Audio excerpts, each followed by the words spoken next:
नमस्कार, मैं Sonali Kulkarni crime petrol सतर्क में आपका स्वागत करती हूँ। जब कोई इंसान चारों ओर खतरों से घिरा हो तो दो स्थितियां पैदा होती है, या तो वो उस खतरे से तबाह हो जाए या ऐसा साहस जुटाए जो कोई उदाहरण पेश करता हो। लेकिन ये कहानी एक तीसरी स्थिति की है, जिसमें अतीत और वर्तमान का एक ऐसा ताना बाना है जो सोचने पर मजबूर करता है कि क्या किसी के साथ ऐसा भी हो सकता है। मैं खुद से बहुत बातें करती हूँ, लेकिन लोगों की आवाज बनना चाहती हूँ। इसीलिए मैं अपने ये मोनोलॉग्स रिकॉर्ड करती हूँ। क्या मुझ में भी स्पार्क है? कहते हैं शब्द बहुत कीमती होते हैं, पर क्या लोग मेरे इन शब्दों की कीमत समझ पाएंगे?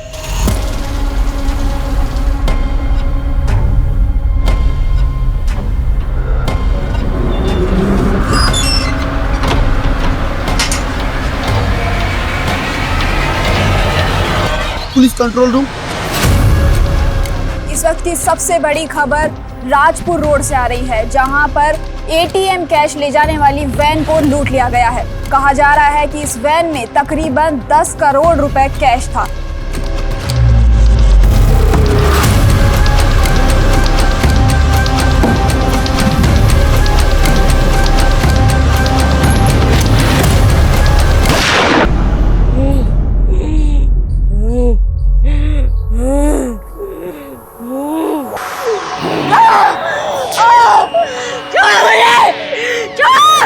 बता कौन है तू?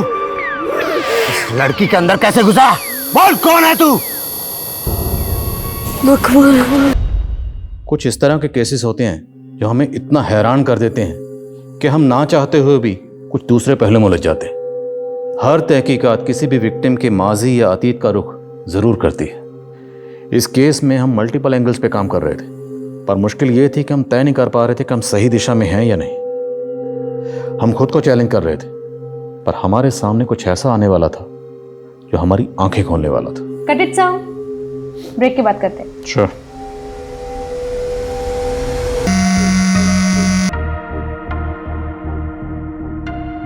Hello hello hello. हाँ सर, मैंने अपने सोर्सेज से पता किया है, ये इन्फॉर्मेशन एकदम करेक्ट है। सर, एक इलीगल आर्म डीलिंग होने वाली है एक नॉन पॉलिटिशियन और गैंगस्टर के बीच में। सर प्लीज़ मुझे ये स्टोरी कवर करनी है, और सर मैंने स्टिंग की तैयारी भी कर ली है। Thank you so much sir. क्या हुआ उजाली, तुम पार्टी से इतना दूर दूर क्यों भाग रही हो? मुझे और गौतम को साथ में देख के जेलसी हो रही है? रोशाली, मेरी लाइफ में ना इन सब फालतू बातों के अलावा भी बहुत काम है। फालतू बातें? याद है तूने बेट लगाई थी कि गौतम तुझे प्रपोज करेगा, लेकिन वो तो मुझसे शादी कर रहा है। क्या कर रहे हो तुम लोग यार? पार्टी में आए हो शिखर वार्ता में? कम ऑन यार, लेट्स हैव सम फन ना। चलो यार। नहीं गौतम, मुझे अर्जेंट काम से जाना है। अरे जाली यार, तुम ऐसे नहीं जा सकती। कम ऑन यार, चलो ना। करण, मैंने बोला ना मुझे अर्जेंट काम से जाना है। I have to go. How rude. इसे क्या हो गया? लीव यार, चलो लेट्स एंजॉय यार।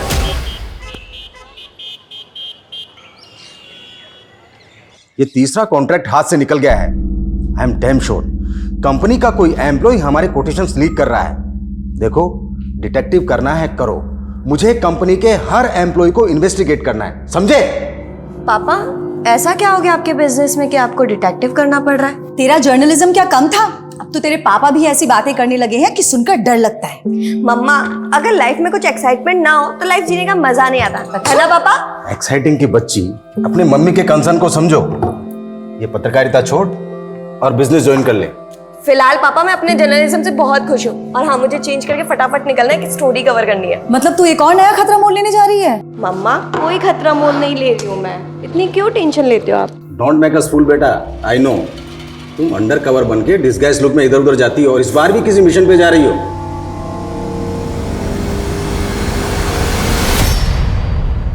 I will expose him. I will expose him. After all, it's a matter of national security. I will expose him. Oh madam, क्या कर रही है? खाना बनाने को बोला था, बीरबल की खिचड़ी नहीं। क्या बात कर रही है हाँ? किसी लायक नहीं है तू। ना तू पति के पेट की भूख शांत कर सकती है ना शरीर की।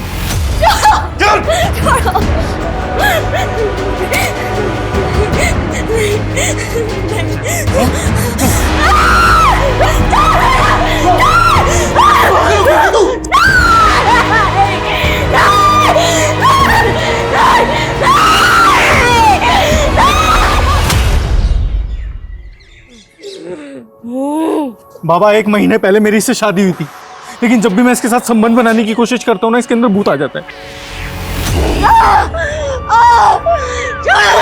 बोल कौन है तू? इस लड़की के अंदर कैसे घुसा? बोल कौन है तू?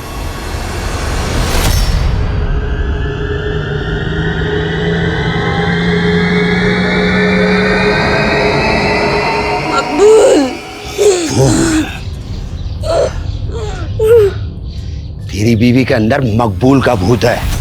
बाबा आप इसका भूत निकाल सकते हो क्या? अरे निकालेंगे नहीं, खरीद भी लेंगे। तू तो बस बोली लगा। बाबा 1100 रुपए। 1100? अरे 1100 में इंसान नहीं पलता, भूत कैसे पालेंगे? 11,000 रुपए लगेंगे और गारंटी के साथ लिख कर देंगे कि तुम्हारी बीवी के अंदर मकबूल का भूत नहीं घुसे। हाँ तो देखा आपने किस तरह से भूत खरीदी केंद्र पर भूत का सौदा किया जा रहा है।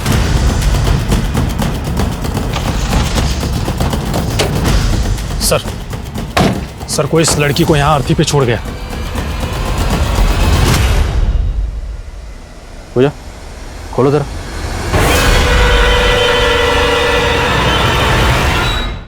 गले पे स्ट्रैंगुलेशन के मार्क्स हैं और बॉडी पे इस तरह के मार्क्स हैं जैसे इसे टॉर्चर किया गया हो।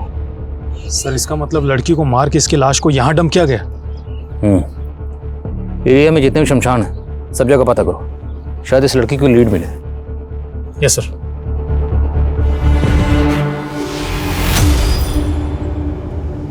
पूजा बड़ी गुजर पलटो।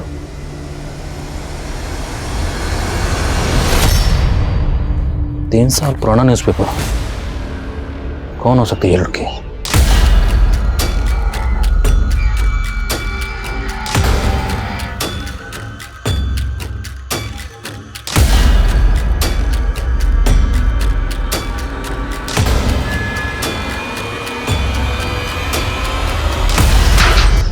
बाहर खोले देख।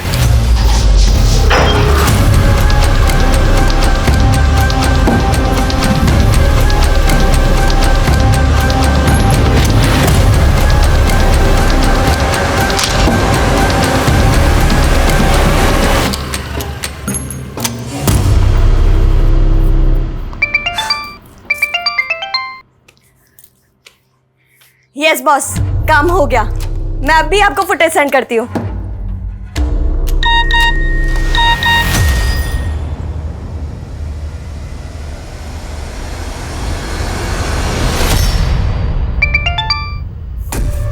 ये क्या बकवास है रुशाली? एक्चुअली ना मैंने गौतम के साथ बहुत मेमोरेबल टाइम स्पेंड किया, सोचा तुझे बता दूं। तू मुझे जेलस फील कराने के लिए इतनी हद तक गिर सकती है, ये मैं सोच भी नहीं सकती थी। तू रुक, अभी मैं गौतम को पूरी सच्चाई बताती हूँ कि तू कितनी गिरी हुई लड़की है।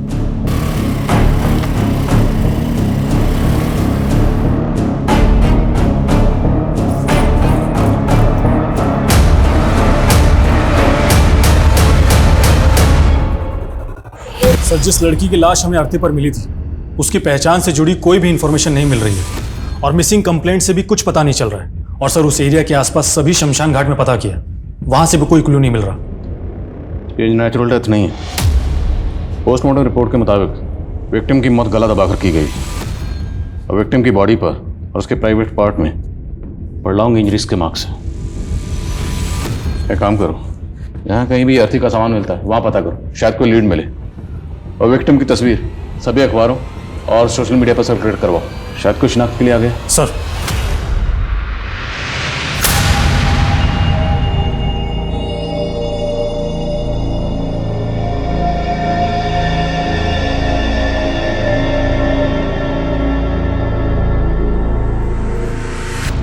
सुनीता, हाँ ये देख, ई न्यूज़पेपर में क्या छपा है। ये अज्ञात लड़की की लाश वाला है? अरे नहीं, ये देख, ये जिंदगी वाला। ये सुरेंद्र श्रीवास्तव नाम का आदमी अपनी बेटी के लिए घर जवाई ढूंढ रहा है। हाँ तो अरे तो मतलब मैं चांस लेके देखूं, हो सकता है मेरी शादी उसकी बेटी से हो जाए। Hello, Kalanagar police station. आप कौन बोल रही हैं? सर, मैंने ही आपको फ़ोन किया था। जिस लड़की का फ़ोटो आपने अखबार में छापा था वो हमारी पड़ोसी है। वो अपने पति के साथ यहाँ रहती है, पर कुछ दिनों से उसके घर में ताला लगा है सर। उस लड़की का और उसके पति का नाम क्या है? सर, उसके पति का नाम तो बंसी है, पर लड़की का नाम मुझे नहीं पता। वो पिछले महीने उसे शादी करके यहाँ पर लाया था।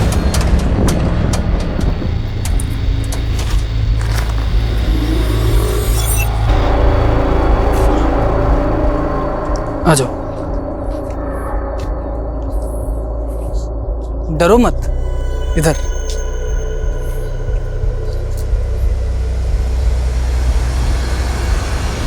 आपके पास उनमें से किसी का फ़ोन नंबर है?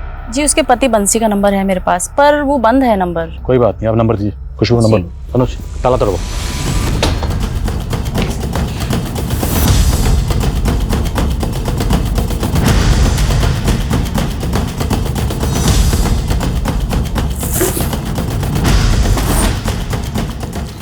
सर, बंसी की पासबुक मिली है।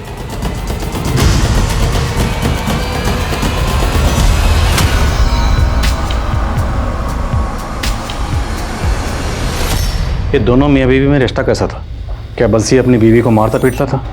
सर, उनके रिश्ते के बारे में तो मैं ज़्यादा नहीं जानती। सर, वो लड़की घर से बाहर ही नहीं निकलती थी, काफ़ी डरी डरी भी रहती थी वो। सर, हमारे माँ बाप काफ़ी पहले ही गुजर गए थे। मेरी बहन सुनीता के अलावा मेरा और कोई नहीं है। बस हम दोनों भाई बहन मिलकर ही पापा का पुश्तैनी बिजनेस संभालते हैं। कितना टर्नओवर है बिजनेस का? करीब 1.5 करोड़। छोटा सा ही बिजनेस है। मैं पैसे से इंसान को नहीं तोलता, मैं खुद करोड़ों का मालिक हूँ, पर मेरी बेटी मेरे लिए सब कुछ है। वो शादी के बाद मुझे छोड़कर नहीं जाना चाहती, इसीलिए मैं उसके लिए घर जमाई ढूंढ रहा हूँ। जी वो सब तो ठीक है, लेकिन आपकी बेटी है कहाँ? अभी बुलाता हूँ। जयंती,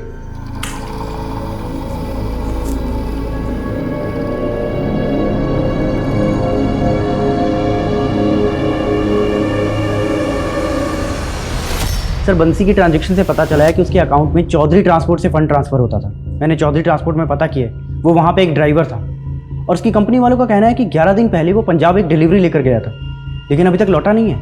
पता करो पंजाब में कहाँ गया था और इस वक्त वो कहाँ है। Okay sir. सर, एक लोकल चैनल न्यूज़ की क्लिप में वो लड़की दिखाई दे रही है जिसका मर्डर हुआ था।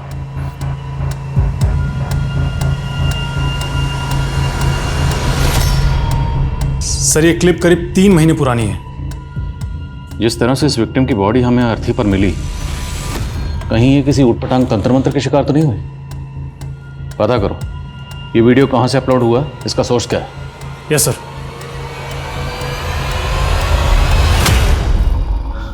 बेटा, शादी पक्की करने से पहले मैं तुमको अपने परिवार की एक रस्म के बारे में बताना चाहता हूँ।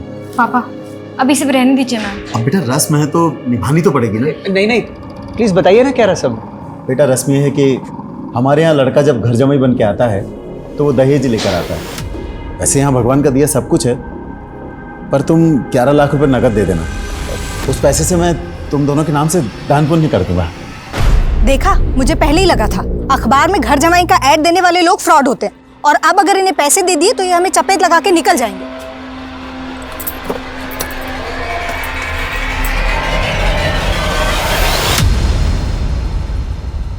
नहीं सर, मैंने किसी को टॉर्चर नहीं किया। यहाँ लोग अपनी श्रद्धा से अपना भूत उतरवाने के लिए आते हैं। जिस लड़की का तूने भूत उतारा था ना, उसका रेप हुआ और कत्ल हुआ। अब सीधा सीधा ये बता कि तेरा इसमें क्या लेना देना, वरना तेरा भूत उतार दूंगा। सर आगे कुछ मत बोलिए। सर, ये लड़की 3 महीने पहले यहाँ आई थी, इसका मर्डर हो गया तो मैं क्या कर सकता हूँ सर। ये लड़की यहाँ पर अकेली आई थी? नहीं सर, इसका पति से यहाँ लाया था। पति? अनुज, इस आदमी के साथ आई थी? नहीं सर, ये नहीं, कोई दूसरा आदमी था। दूसरा आदमी? हाँ सर। सर, आप उस वीडियो में देखिए ना, वो आदमी दिखाई दे रहा है। पक्का यही आदमी इस लड़की को यहाँ लेकर आया था? जी सर। कौन है आदमी, कहाँ रहता है? सर मुझे नहीं पता, यहाँ तो लोग बाग दूर दूर से आते हैं। अब कौन कहाँ रहता है मुझे क्या मालूम।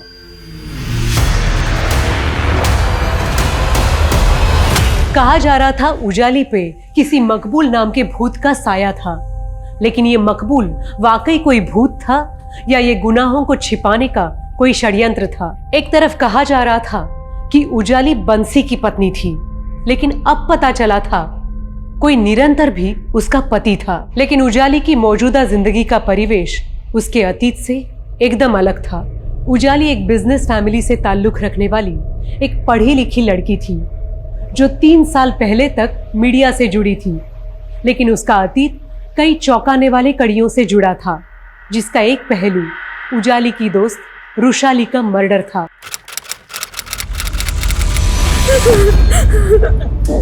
क्या हुआ उजाली, तुम रो क्यों रही हो? क्या हुआ बेटा? बोलो ना, बोलो बेटा।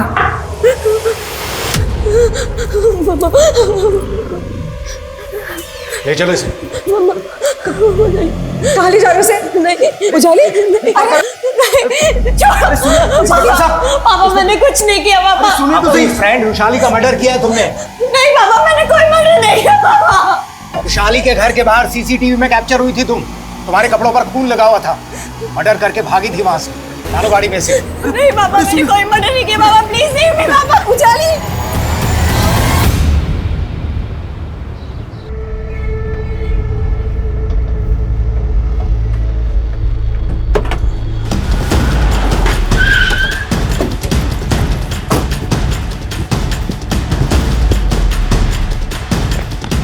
मैंने कुछ नहीं किया, मैंने कुछ नहीं किया, मैंने कुछ नहीं किया साहब, मैंने कुछ नहीं किया साहब। मैं तो मेरे काम से पंजाब गया हुआ था साहब, वहाँ अखबार में देखा कि मेरी बीवी का यहाँ पे मर्डर हो गया, तो मैं डर गया था साहब। सब पता है हमें, तो एक लंबे अरसे से अपनी बीवी को फिजिकली और सेक्सुअली अब्यूज कर रहा था।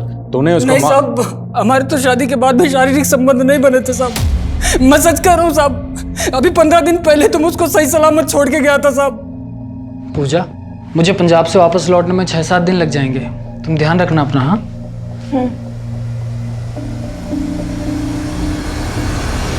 साहब, आप चाहे तो पता कर लीजिए, मैं पिछले 15 दिन से पंजाब में ही था साहब, मैंने पूजा को नहीं मारा साहब। तुम्हारी बीवी का नाम पूजा है? हाँ साहब। कहाँ की रहने वाली थी? परिवार में कौन कौन है? उसके परिवार का कुछ पता नहीं था साहब। तेरी बीवी थी तो कहाँ की रहने वाली थी? परिवार में कौन कौन है? तुझे कुछ नहीं पता?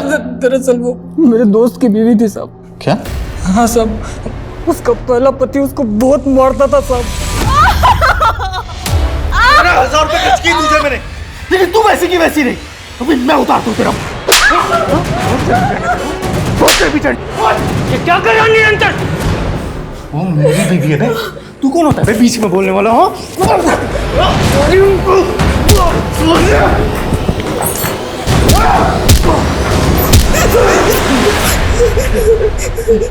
चलो पूजा, चलो यहाँ से।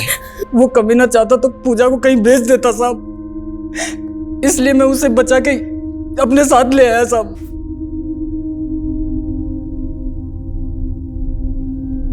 पानी, डरो मत पूजा, मैं तुम्हें तुम्हारे परिवार के पास पहुंचा दूंगा। बताओ, कहाँ रहता है तुम्हारा परिवार? पूजा ने मुझे कुछ बताया नहीं साहब, और इसलिए उसे सहारा देने के लिए मैंने उससे दूसरी शादी कर ली।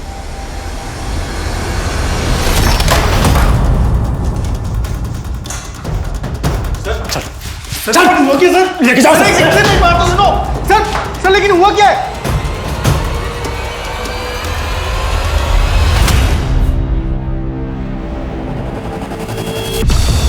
साहब वो बंसी झूठ बोल रहा है साहब। सब सच ये है कि पूजा का दिमाग खराब था साहब, उल्टा मैं तो उसका इलाज करवा रहा था। तो उल्टा इलाज करवा रहा था उसका? काफ़ी लंबे अरसे से उसको टॉर्चर कर रहा था और उसे फिजिकली और सेक्सुअली अब्यूज भी कर रहा था। साहब सच बात तो ये है कि मैं कभी पूजा के साथ फिजिकल रिलेशन बना ही नहीं पाया साहब। मैं जब भी उसके पास जाता रहा उल्टा मुझे मारने को दौड़ती थी साहब। तो इसलिए तूने उसे मार दी? साहब मैं क्यों मारूंगा उसको साहब, उसका दिमाग बिल्कुल खराब था। सच बताऊं तो औरत कभी मुझे समझ ही नहीं आई साहब। कभी तो गवारों वाली हरकत करती थी, कभी अंग्रेजी में बड़बड़ाती थी। I will expose him. I will expose him. After all, it's a matter of national security. I will expose him. पूजा के पेरेंट्स कहाँ रहते हैं? वो अनाथ थी साहब। 6 महीने पहले एक सामूहिक विवाह में मेरी उससे शादी हुई थी। सामूहिक विवाह? हाँ साहब वो मुकेश नाम का एक सामाजिक कार्यकर्ता है, उसने ही हमारी शादी कराई थी। ये लीजिए, हमारा एनजीओ 21 अनाथ लड़कियों की शादी करवा रहा है और मैंने सुना है कि तुम्हारी भी शादी नहीं हो रही है, तो तुम चाहो तो इनमें से किसी एक लड़की के साथ एनजीओ द्वारा आयोजित सामूहिक विवाह सम्मेलन में शादी कर सकते हो। सर ये वाली साहब मुझे नहीं मालूम था कि जिससे मेरी शादी हुई थी वो दिमाग से खिसकी हुई थी। मुकेश और उस एनजीओ की डिटेल्स हो जिन्होंने तुम्हारी शादी करवाई थी। ठीक है सर। जयंती, याद है तुमने कहा था जब तक हम दोनों एक दूसरे को ठीक तरह से जान नहीं लेते तब तक किसी को जानने के लिए उसके करीब आना ज़रूरी होता है। कहीं तुम नपुंसक तो नहीं, इसलिए घर जवाई बनने के लिए तैयार हो गए? ये क्या कह रही हो तुम? जयंती, सोच के तो बोलो। अगर ऐसा नहीं है तो फिर दिखाऊंगा, दिखाओ मुझे अपनी मुंडानी। जयंती, लेकिन सर कहीं से भी ये पता नहीं चल रहा है कि उन्होंने वो अर्थी कहाँ से खरीदी होगी जिस पे पूजा की लाश मिली थी। सर मुकेश का फोन काफी महीनों से बंद है, वो भी गायब है। और निरंतर ने जिस एनजीओ के बारे में हमें बताया था वो एनजीओ वाले किसी भी मुकेश को नहीं जानते और ना ही कोई सामूहिक विवाह करवाते। मतलब निरंतर ने झूठ बोला, पर फिर भी ये मुकेश गायब क्यों है?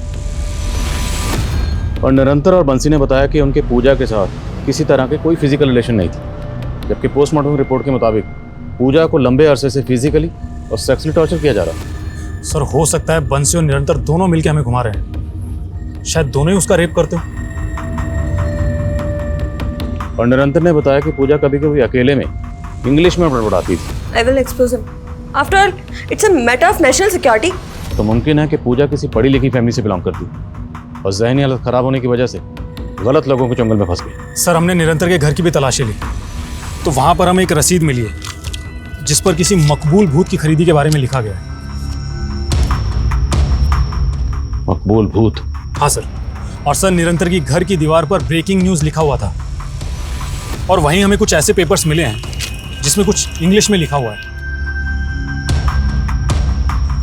और सर निरंतर ने हमें बताया था कि पूजा ये सब ट्रांस में आकर लिखा करती थी। ये तो किसी न्यूज़पेपर के हेडलाइन की तरह लग रहा है। विक्टिम की बॉडी हमें जिस अर्थी पर मिली थी उस पर कुछ न्यूज़पेपर थे। उन न्यूज़पेपर की हेडलाइन को इन हेडलाइन से मैच करके देखो कोई कनेक्शन बनता है। और पूजा की तस्वीर को इंडिया के सभी थानों में सर्कुलेट करवाओ। आई थिंक हमें पूजा के केस को समझने के लिए पूजा और उसकी स्टेट ऑफ माइंड को समझना पड़ेगा। Yes sir. सर मैं एक जर्नलिस्ट हूँ और मैं एक सीक्रेट मिशन पर काम कर रही थी ताकि मुझे मेरे केस से दूर किया जा सके। कहानियां सुनाकर तुम हमें नहीं उलझा सकती। रुशाली की मौत के वक्त तुम उसके घर में मौजूद थी। सर मैं वहाँ सिर्फ गौतम से मिलने गई थी और जब मैं वहाँ पहुँची तो मैंने देखा कि गौतम, और इसी वजह से मेरे कपड़ों पर खून लग गया और कपड़ों पर खून लगने की वजह से मैं घबरा गई। मुझे कुछ समझ नहीं आया, मैं अपने घर चली गई। बस मैंने ये गलती कर दी। मुझे उसी वक्त आप लोगों को कॉल करना चाहिए था। लेकिन किया नहीं। तुम्हारा मोबाइल भी चेक करवाया हमने। ये वीडियो दिखा के ब्लैकमेल कर रही थी ना तुम रुशाली को? नहीं सर, बल्कि ये वीडियो रुशाली ने खुद मुझे भेजा था। झूठ मत बोलो। तुम्हारे खिलाफ गौतम ने भी स्टेटमेंट दिया है। सर एक बार पहले उजाली ने मुझे प्रपोज किया था लेकिन मैंने उसे क्लियर कर दिया था कि मैं रुशाली से प्यार करता हूँ। इसी जेलसी के चलते तुमने रुशाली का मर्डर? नहीं सर, ट्रस्ट में मैंने किसी को नहीं मारा, मैंने किसी का खून नहीं किया है सर। बेटा एनजीओ तो क्या, तो जिस मोहल्ले में रहता है ना वहां भी आज तक कोई सामूहिक विवाह नहीं हुआ है। पूजा को कहां से लाया था बोल? सब मुकेश लाया था पूजा को मेरे पास। कहां से लाया था? साहब 51,000 रुपये में खरीदा था मैंने मुकेश से पूजा को साहब, लेकिन मेरी कोई गलत मंशा नहीं थी साहब। मेरी शादी नहीं हो रही थी और मुझे अपना घर संभालने के लिए एक औरत चाहिए थी, तो अब वही तो वो भूत है जो पूजा में घुसा था।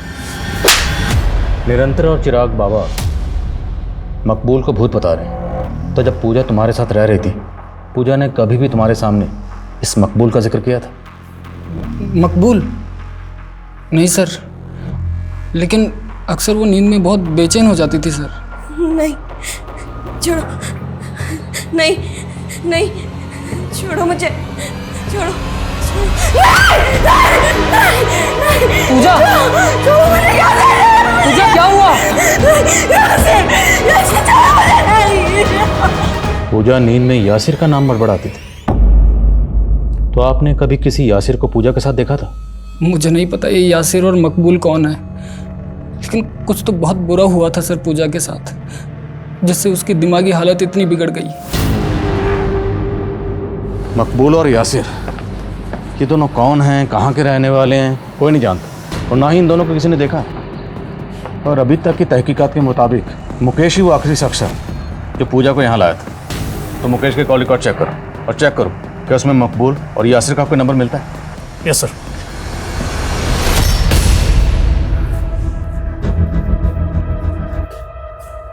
दिनेश, तेरा जयंती से कोई झगड़ा हुआ क्या? झगड़ा नहीं तो पापा। जयंती का सुबह से कुछ पता नहीं, फोन भी स्विच ऑफ आ रहा है, पता नहीं कहाँ चले गए। सुबह से गायब है, कहाँ जा सकती है? हेलो जी, बोल रहा हूँ। क्या? नहीं, देखो तुम मेरी बेटी को, मेरे पास इतना रुपए नहीं है भाई। हेलो हेलो पापा, कौन था ये? बेटा किसी ने जयंती को किडनैप कर लिया है और फिरौती में 5 करोड़ रुपए मांग रहा है। पापा, हमें तुरंत पुलिस को इन्फॉर्म करना चाहिए। आइए। नहीं, नहीं पापा, उसने धमकी दी है कि अगर हमने ऐसा किया तो जयंती को। क्या करूं? कितना भी जोर लगा लूं पर 2 करोड़ से ज्यादा का इंतजाम नहीं कर सकता मैं। तू कुछ करना बेटा। पापा मैं इतने पैसे। बीवी है वो तेरी, अरे अपनी बीवी के लिए इतना नहीं कर सकता? किडनैपर ने हमें केवल 24 घंटे की मोहलत दी है बेटा। पापा आप फिक्र मत कीजिए, मैं कुछ करता हूं। सर, मुकेश के सीडीआर में किसी यासिर और मकबूल का नंबर नहीं मिला है, बल्कि उसके सीडीआर में कई फेक आईडीज के नंबर्स हैं। अगर मुकेश ने पूजा को किसी को बेचा था तो जाहिर है वो सेक्स रैकेट और ह्यूमन ट्रैफिकिंग से भी जुड़ा होगा। एक काम करो, एरिया के जितने भी ब्रोथल सब जगह चेक करो और ह्यूमन ट्रैफिकिंग से जुड़ा केसेस स्टडी करो। शायद इस मुकेश की कोई लीड मिले। Yes sir. सर हमें सर कानपुर पुलिस से पूजा की एक इन्फॉर्मेशन मिली। उनका कहना है कि ये लड़की पूजा नहीं बल्कि उजाली नाम की एक जर्नलिस्ट थी सर, जो किसी रुशाली नाम की लड़की के मर्डर केस में प्राइम सस्पेक्ट भी थी। और सर ये उजाली उस मर्डर केस में बेल पर थी, जिसके बाद से वो फरार है। तब से कानपुर पुलिस इसकी तलाश कर रही है। तो मतलब हमारे केस की विक्टिम मर्डर केस की सस्पेक्ट थी।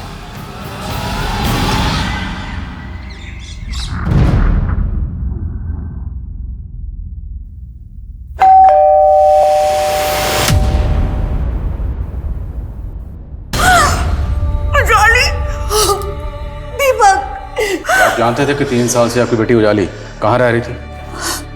सर मैं तो खुद पिछले 3 साल से इसको ढूंढ रहा हूँ, लेकिन ये एक मर्डर केस में एब्सकॉन्डिंग है, राइट? मेरी बेटी बेकसूर थी, कोर्ट ने उसको जमानत भी दी थी।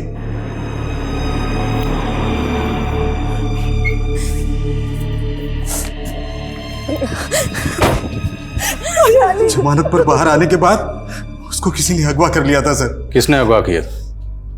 कौन था वो? ये तो नहीं मालूम, लेकिन उसके साथ साजिश हुई थी। हमने उसकी मिसिंग कंप्लेंट भी पुलिस में लिखवाने की कोशिश की थी सर, लेकिन पुलिस ने हमारी कंप्लेंट तक दर्ज नहीं की, उल्टा उस पर फरार अपराधी का टैग लगा दिया सर। कहीं ऐसा तो नहीं कि मर्डर चार्जेस से बचाने के लिए आपने खुद ही अपनी बेटी को कहीं भेज दिया छुपने के लिए?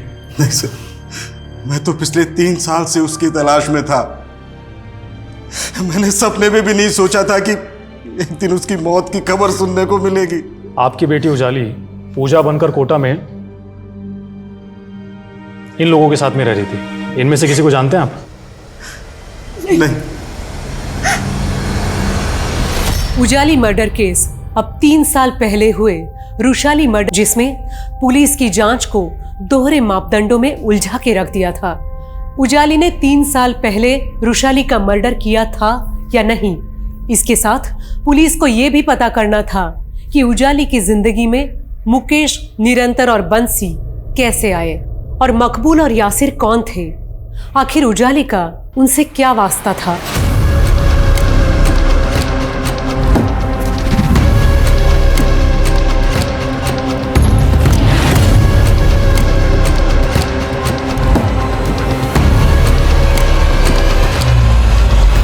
सर 7 दिन पहले राजपुर रोड पर जो एटीएम कैश वैन लूटी गई थी, उस केस में राजपुर पुलिस ने मकबूल और यासिर नाम के इन 2 क्रिमिनल्स को जीरो डाउन किया है जिन्होंने ये लूट की थी। सर हमारे केस में भी तो मकबूल और यासिर यही दोनों नाम सामने आए हैं और अब राजपुर पुलिस इन दोनों को ढूंढ रही है। पर हमारे केस में जो यासिर और मकबूल के नाम सामने आए हैं उन किसी ने देखा नहीं, उनके सिर्फ नाम सामने आए थे। अब ये महज इत्तफाक है कि इन दोनों के नाम भी सेम हैं, क्या ये दोनों वही हैं?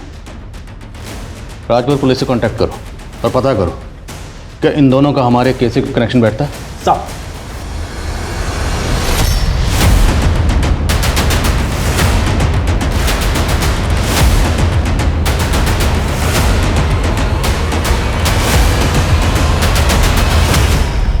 उनसे तो यही पता चला है कि उजाली की कभी भी रुशा सर उजाली जब बेल पर रिहा हुई थी तो उसने लास्ट कॉल किसी करण नाम के लड़के को किया था।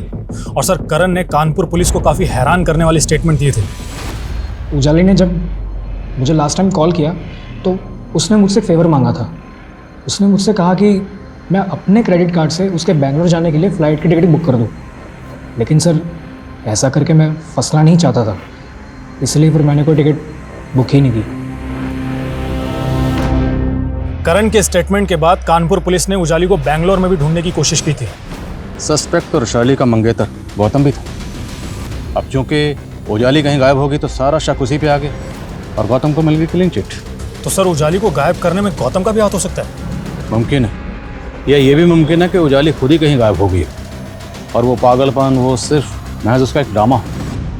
आई थिंक हमें इन्वेस्टिगेट करना चाहिए। हो सकता है उन्हीं में से किसी ने उजाली को गायब किया और उसका मर्डर भी कर दिया।